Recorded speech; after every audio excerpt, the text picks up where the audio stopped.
Hello students, तो welcome to next lecture of thermal properties of matter. ये हमारा last part है thermal properties का और इस लेक्चर में हम लोगों को हीट ट्रांसफर का थर्ड और लास्ट टाइप पढ़ना है विच इज रेडिएशन। अभी तक हम लोगों ने कंडक्शन देखा था, कन्वेक्शन देखा था। Conduction was heat transfer due to without actual migration of particles of medium. Convection क्या था? Heat transfer with actual migration of the particles of the medium. लेकिन रेडिएशन क्या है? Radiation is the process of heat transfer in the form of electromagnetic waves. Waves के बारे में अभी basics हम लोगों को क्लियर नहीं है। एक वेव्स नाम का चैप्टर अलग से आएगा और इलेक्ट्रोमैग्नेटिक वेव नाम का एक चैप्टर अलग से आएगा। अभी तुमको सिर्फ क्या पता रखना है, ये कोई डांस स्टेप नहीं था, दिस वाज वेव, है ना, ये वेव था। तो हम लोगों को सिर्फ यही ध्यान में रखना है कि अगर वेव्स के फॉर्म में जो हीट ट्रांसफर होगा, इलेक्ट्रोमैग्नेटिक वेव्स के फॉर्म में जो हीट ट्रांसफर होगा, that would be known as radiation. उसको हम लोग क्या कहेंगे? रेडिएशन कहेंगे। ओके, सो डेफिनेशन क्या है? The process of heat transfer in the form of electromagnetic waves is known as radiation. हाँ, अब इनको हम लोग थर्मल रेडिएशंस भी कहते हैं। क्या कहते हैं? Thermal radiation. अब इलेक्ट्रोमैग्नेटिक वेव्स की एक खास बात है, मीडियम रहे या ना रहे, मीडियम रहे या ना रहे, इलेक्ट्रोमैग्नेटिक वेव्स उससे प्रोपेगेट हो सकती है। इसका मतलब रेडिएशन के लिए मीडियम की जरूरत नहीं है। मीडियम रहे या ना रहे, रेडिएशन कैन ऑकर। जिसे कंडक्शन एंड कन्वेक्शन के लिए मीडियम जरूरी था। Without medium conduction and convection can not take place, but radiation can take place either in medium और विदाउट मीडियम। चाहे मीडियम रहे या ना रहे, रेडिएशन तो होगा। ओके, हाँ, अब ये इलेक्ट्रोमैग्नेटिक वेव्स हैं। इलेक्ट्रोमैग्नेटिक वेव की स्पीड जो होती है that is speed of light, मतलब 3 × 10⁸ मीटर पर second. So this is the fastest mode of heat transfer. ये सबसे फास्टेस्ट है। मतलब सबसे फास्टेस्ट कौन? रेडिएशन। उससे स्लो कौन? कन्वेक्शन। सबसे स्लो कौन? कंडक्शन। तो ये बात ध्यान में रखना है। Okay, next, it does not require material medium to propagate. ये हम लोगों ने पढ़ा, मतलब ये वैक्यूम से भी प्रोपेगेट हो सकता है। एग्जांपल क्या? सनरेज। सनरेज ये रेडिएशन की रेज है। सनरेज जो है, these R radiation. Sun rays carry heat in the form of radiation. अब सन से जो वेव निकली, सन से जो रेज निकली रेडिएशन के फॉर्म में, सन से जो रेडिएशंस निकली, एक काम करेंगे, सिंप्लीफाई करेंगे, सन से जो रेडिएशन निकली वो विदाउट मीडियम हमारे तक पहुंच गई, क्योंकि बीच में मीडियम नहीं है ना, वैक्यूम है ना, बीच में कुछ भी नहीं है। कुछ भी नहीं मतलब वैक्यूम है, वहां से तो पास हुई ना। ये एग्जांपल ध्यान में रखना। Okay, clear with this? चलो आगे बढ़ते हैं। थर्मल रेडिएशन, ऐसी रेडिएशन जो हीट ट्रांसफर करेगी उसको हम लोग थर्मल रेडिएशंस कहेंगे। हाँ, सबसे इंपॉर्टेंट, क्योंकि ये वेव है, हर वेव की एक लेंथ होती है जिसको हम लोग वेवलेंथ कहते हैं। क्लास 9th में बेसिक था तुम लोगों को। वेव की जो लेंथ होती है उसको वेवलेंथ कहते हैं। सपोज ये एक वेव है, इसकी वेवलेंथ लैम्डा, ये हो गई एक वेव की लेंथ, मतलब वेवलेंथ। ठीक है। Now wavelength of the thermal radiation equal to 7.8 × 10⁻⁻7 metre to 4 × 10⁻⁴ metre. ये वेवलेंथ की वैल्यू तुमको याद रखना है, बोर्ड्स में भी एमसीक्यू में पूछी जा सकती है। ओके, और मुझे नहीं लगता जेईई नीट में पूछा जाएगा, बट हमको पता होना चाहिए वैल्यू। पूछ लिया तो क्या है ना, वैल्यू याद रख लो।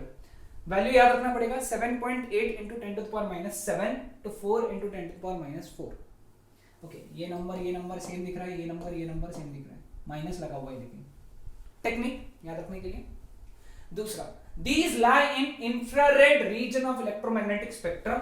इलेक्ट्रोमैग्नेटिक स्पेक्ट्रम क्या होता है हम लोग डिटेल में उसमें बात करेंगे। सिर्फ याद रखना, थर्मल रेडिएशन के लिए इंफ्रारेड रीजन होता है। ये वेवलेंथ वगैरह कंसेप्ट हम लोग डिटेल में पढ़ने वाले, अभी सिर्फ हमको याद रखना है थर्मल रेडिएशन का जो रीजन है that is infrared region. Next, it produces sensation of warm but we can not see them, क्योंकि इंफ्रारेड वेव्स को हम लोग नहीं देख सकते। हाँ, जब ये आएंगी हमको गर्माहट आएगी, लेकिन हम लोग इनको देख नहीं पाएंगे। Okay, clear with this? Now it travels with the speed of light, मतलब 3 × 10⁸ मीटर पर सेकंड, ये स्पीड से चलती है। नेक्स्ट इंटेंसिटी, सॉरी इस चीज intensity is inversely proportional to square of distance. Okay, यानी इसका मतलब क्या है कि ये समझ लो सोर्स ऑफ हीट है, सोर्स ऑफ रेडिएशन या source of heat, source of radiation बोल सकते हैं। अब ये इससे रेडिएशन निकली, तो जितना दूर होगा ओके वहां की intensity inversely proportional to square of distance रहेगी उस पॉइंट के। यानी जितना जितना डिस्टेंस बढ़ते जाएगा उतनी उतनी इंटेंसिटी कम होते जाएगी। रिलेशन कैसा है? Intensity is inversely proportional to square of distance from that source. वो सोर्स से कितना डिस्टेंस है उसके ऊपर इंटेंसिटी डिपेंड करेगी। उस कैसे डिपेंड करेंगी? Inversely proportional to square of distance. Clear with this? Next, it follows the laws of reflection, refraction, interference, diffraction and polarization। ये दो तो तुमको हो चुके हैं क्लास 10th में। आगे के 3 हमको अलग से चैप्टर है उसमें पढ़ेंगे हम लोग। ओके ओके हाँ, अब ये when it falls on surface it exerts pressure which is known as radiation pressure। theoretical concept है, ध्यान में रखना है कि जब ये रेज आती है किसी भी सरफेस के ऊपर वो उस सरफेस पे प्रेशर एक्सर्ट करती है। प्रेशर, क्योंकि आफ्टर ऑल ये वेव है, wave carry momentum and energy with it. वो अपने साथ में एनर्जी और मोमेंटम कैरी करती है। तो जैसे ही ये सरफेस पे गिरेगी ये क्या एक्सर्ट करेगी? प्रेशर एक्सर्ट करेगी। ओके, और उस प्रेशर को हम लोग क्या कहेंगे? रेडिएशन प्रेशर कहेंगे। क्या कहेंगे हम लोग इसको? Radiation pressure. Okay, clear with this? Next, athermanous and diathermanous substance और मीडियम। ओके, ये कॉन्सेप्ट अभी देखो। ऐसे सब्सटेंसेस ओके जो हीट रेडिएशन को ट्रांसफर नहीं करेंगे, which does not allow heat radiations to transfer through them, those are known as athermanous substance। athermanous substance does not allow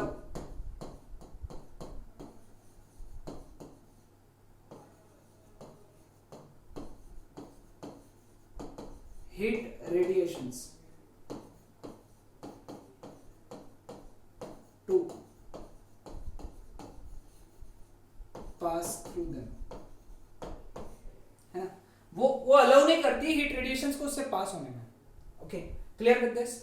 यानी इसका मतलब हम लोग आगे पढ़ेंगे, सिर्फ अभी डेफिनेशन ध्यान में रखो। Diathermanous substance are nothing but these allows, ये अलाउ करती है। ओके हाँ, इसके लिए एक और वर्ड है, these are opaque to thermal radiations. Okay, these are opaque to thermal radiations. Opaque to thermal radiations मतलब ये अलाउ नहीं करती है। ओपेक यानी जो अलाउ नहीं करता है। ओपेक यानी पढ़ा था हम लोगों ने क्लास 9-10 में पढ़ा है कि जो लाइट को अलाउ नहीं करता है उसको हम लोग ओपेक कहते हैं। Clear with this? समझ में आया सबको? हाँ, ओके। ये बेसिक कंसेप्ट है। जो अलाउ नहीं करते वो अथर्मैनस है, जो अलाउ करते हैं वो डायथर्मैनस है। Okay, now concept of A R and T बता दो मैं। ए आर टी का कंसेप्ट क्या है अभी समझ लो। ये एक सरफेस है। ओके, ये एक बॉडी है या एक सरफेस है? ठीक है, इसके ऊपर हीट रेडिएशन गिरी। क्यों? एक हीट रेडिएशन गिरी जिसने एनर्जी कितनी लाई खुद के साथ में? क्यू। अभी क्या हुआ, इसमें से QA एब्जॉर्ब हो गया। QA इस बॉडी ने एब्जॉर्ब कर लिया। ओके, QR रिफ्लेक्ट कर दिया। QR रिफ्लेक्ट कर दिया और QT ट्रांसमिट कर दिया। ओके, मैं सभी चीजें लिख देता हूं। ये एब्जॉर्ब हुई, ये रिफ्लेक्ट हुई, ये ट्रांसमिट हुई। ओके, और ये इंसिडेंट हुई। ठीक है, क्लियर विद दिस? तो हमारा पहला इक्वेशन क्या बनेगा? According to law of conservation of energy, total heat जो है Q, that would be QA QR QT। ठीक है, this is our first equation. ये तो बेसिक था, ये तो किसी भी बच्चे 9वीं के बच्चे को भी 8वीं के बच्चे को भी आ जाएगा, है ना, आसान था। अब हम लोगों को डिफाइन करना है A is known as coefficient of absorption, coefficient of absorption या फिर एब्जॉर्बेंस।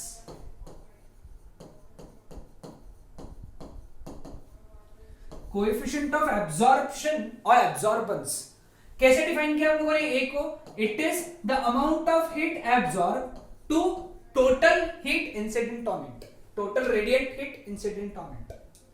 ये रेशियो है, किसका रेशियो? कि जितनी हीट एब्जॉर्ब हुई अपॉन टोटल कितनी गिरी थी, है ना, आसान था। ओके, इसका यूनिट जूल, इसका यूनिट जूल, इसका यूनिट कोई नहीं होता, it is unitless quantity, unitless quantity. Next है coefficient of reflection, coefficient of reflection या फिर रिफ्लेक्टेंस।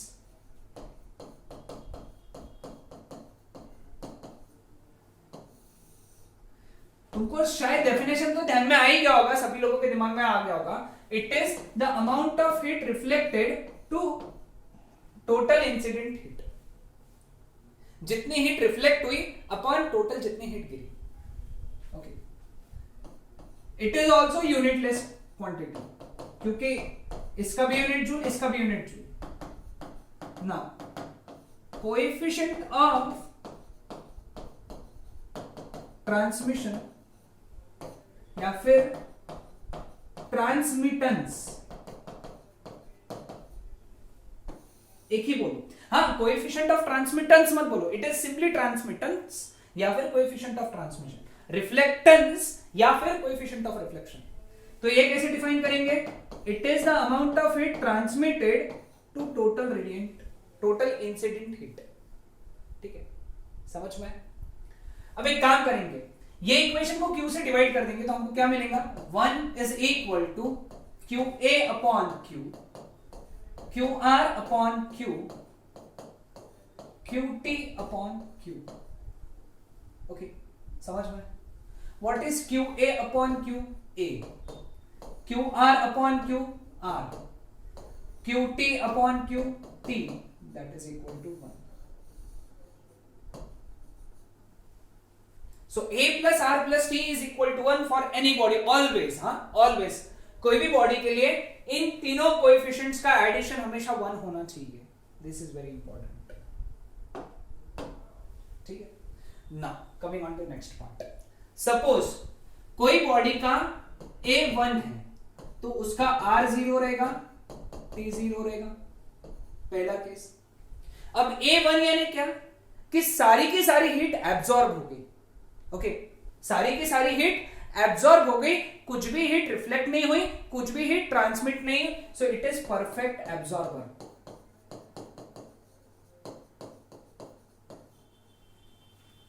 ओके, किसी बॉडी के लिए R1 रहेगा तो उस वक्त T0 और A0 रहेगा, यानी सारी की सारी हीट रिफ्लेक्ट हो गई, कुछ भी ट्रांसमिट नहीं हुई, कुछ भी एब्जॉर्ब नहीं हुई, so it is perfect reflector. Okay, तीसरा केस, कुछ बॉडीज के लिए A0 रहेगा, R0 रहेगा, T1 रहेगा, तो इसका मतलब क्या है? सारी की सारी हीट ट्रांसमिट हो गई और कुछ भी रिफ्लेक्ट नहीं हुई और कुछ भी एब्जॉर्ब नहीं हुई, so it is perfect transmitter.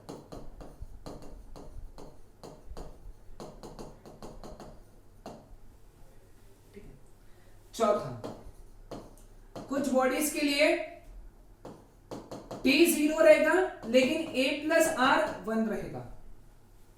T0 है, A प्लस R 1 है, यानी A0 नहीं है, R0 नहीं है, लेकिन T0 है, मतलब these are not transmitting any heat, these are absorbing some heat, these are reflecting some heat, यानी ये ट्रांसमिट नहीं कर रहे, मतलब ये ओपेक है।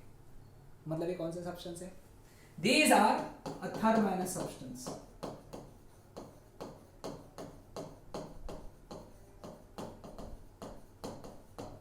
ये अथर्मैनस सब्सटेंस है। ओके, सर फिर डायथरमाइनस के लिए T1 है क्या? नहीं नहीं नहीं नहीं नहीं, डायथरमाइनस के लिए T1 नहीं है, अथरमाइनस के लिए T0 है। इसका मतलब डायथरमाइनस के लिए T1 है क्या?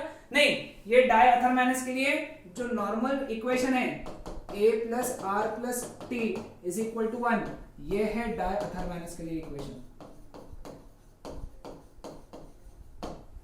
डायथरमाइनस सब्सटेंस के लिए इक्वेशन।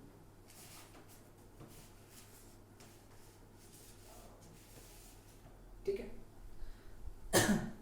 क्लियर? चलो फिर ये कंसेप्ट तुमको ध्यान में आ गया, पूरा आसान कंसेप्ट है, एकदम आसान कंसेप्ट है। ओके, आगे बढ़ते हैं।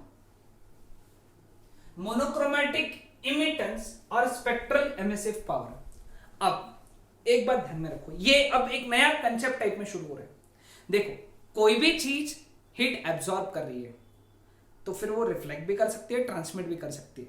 एक नया कंसेप्ट आ रहा है, नया शब्द आ रहा है, इमिट। अब ये शब्द बहुत रहेगा, चैप्टर के एंड तक ये शब्द चलने वाला है, ये वर्ड हमारा यूज होने वाला है, इमिट। इमिट यानी फेंकना, बाहर फेंकना, ओके, बाहर देना, उसको हम लोग इमिट कहते हैं ना। इसका डिक्शनरी मीनिंग जाके चेक करो एक बार, है ना, इमिट। ओके, कोई भी बॉडी से रेज इमिट हो रही है, यानी उस बॉडी से रेज निकल रही है। ओके, अब निकलेंगी तो तब जब अंदर रहेगी, मतलब जब एब्जॉर्ब होगी तभी तो इमिट होगी ना।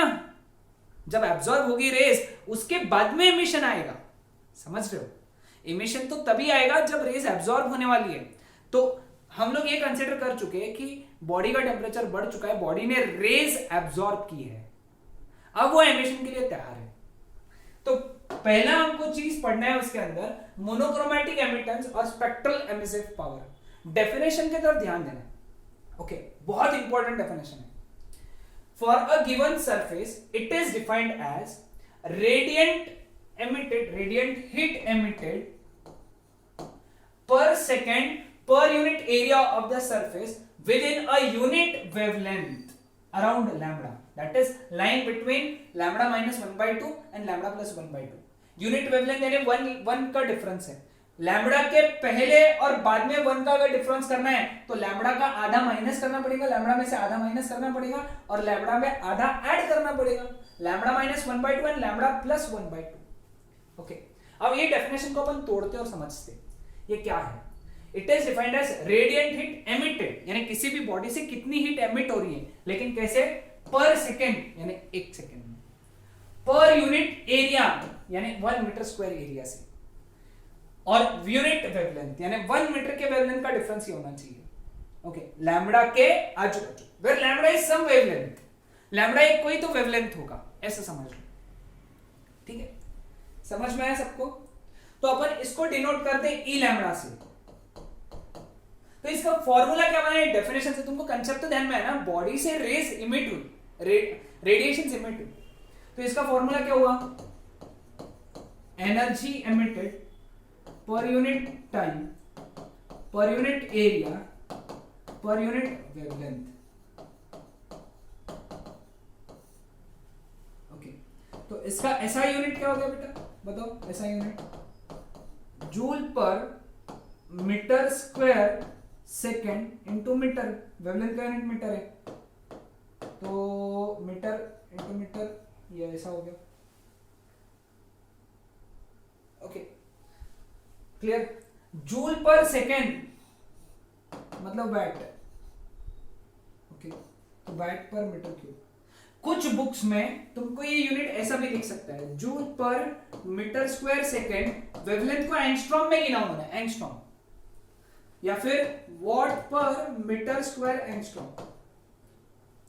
एंगस्ट्रॉम ये वेवलेंथ का दूसरा यूनिट है, तुमको मैंने बेसिक्स में पढ़ाया था 1 angstrom is equal to 10 to the power -10 metre. ये मार्जिन में लिख के रख लो अगर नहीं याद है तो, ठीक है? अब इसका तुम डायमेंशन निकाल के बताओगे मुझे, ये होमवर्क है तुम्हारे लिए, डायमेंशन निकालना। Okay, clear with this? अब ये यूनिट वेवलेंथ के लिए ये कंसेप्ट है मोनोक्रोमैटिक एमिटेंस, यानी एक ही वेवलेंथ के लिए। मोनोक्रोमैटिक का मतलब होता है सिंगल वेवलेंथ, सिंगल वेवलेंथ, एक ही वेवलेंथ के लिए, यूनिट वेवलेंथ के लिए।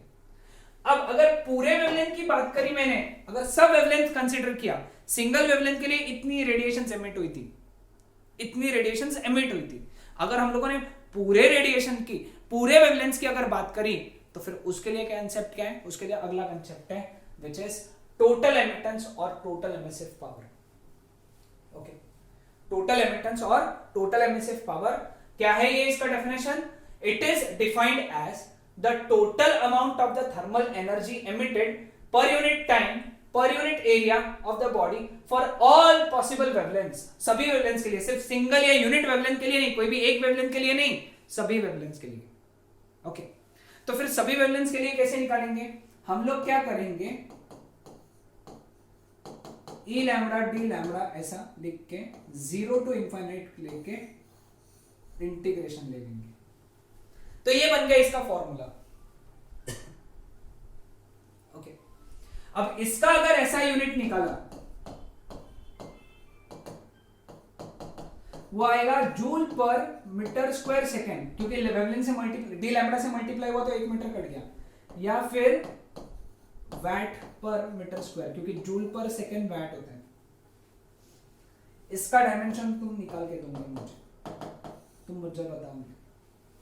ओके, अपने बोर्ड्स, महाराष्ट्र बोर्ड के बुक्स में इसका डेफिनेशन बहुत आसान दिया हुआ है, amount of heat emitted per unit area per unit time, इसको हम लोग एमिसिव पावर कहते हैं। ये महाराष्ट्र बोर्ड के बुक में, जितनी हीट एमिट की अपॉन एरिया इन टाइम, इसको सॉल्व करोगे तो यही आएगा, इसको सॉल्व करोगे तो यही आएगा।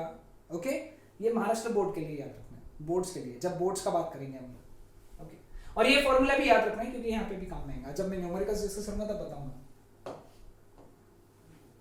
ठीक है, इमिसिबिलिटी, अब देखो हर बॉडी के पास में इमिसिबिलिटी है, हर बॉडी के पास में इमिसिबिलिटी है।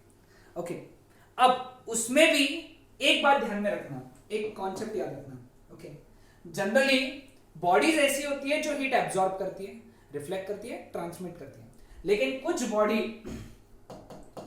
सिर्फ एब्जॉर्ब करती है, रिफ्लेक्ट नहीं करती, ट्रांसमिट नहीं करती। सर इनको तो हम लोगों ने गुड एब्जॉर्बर कहा था, इनको हम लोगों ने गुड एब्जॉर्बर कहा है, लेकिन हमारे बुक के भाषा में ये कौन सी बॉडीज है दुनिया में जो सिर्फ एब्जॉर्ब ही करती है, रिफ्लेक्ट नहीं करती है, इनको हम लोग बोलते हैं परफेक्टली ब्लैक बॉडी।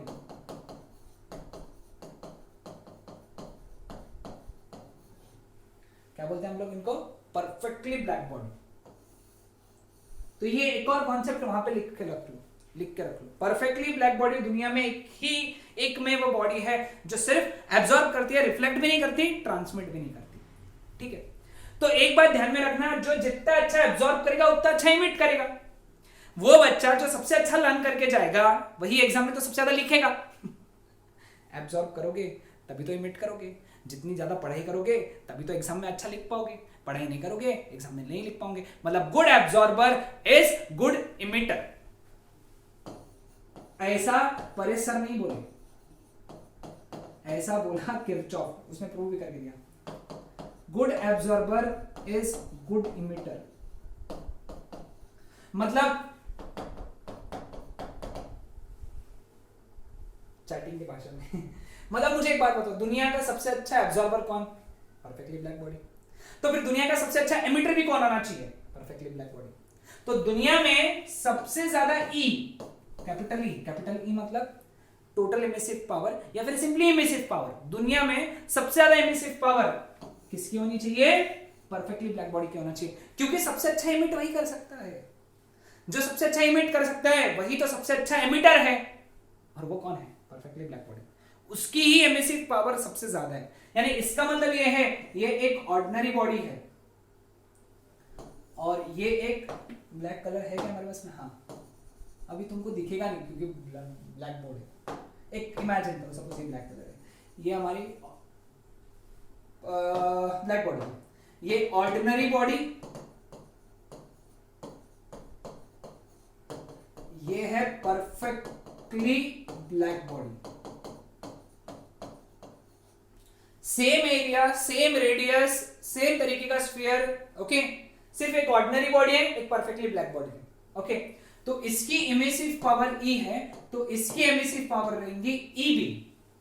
और E से EB छोटा ही रहेगा, E will always be less than EB, याद रखना। मैंने अभी तक ये कंसेप्ट नहीं पढ़ा है, मैं पढ़ाऊंगा अभी, ध्यान में रखना।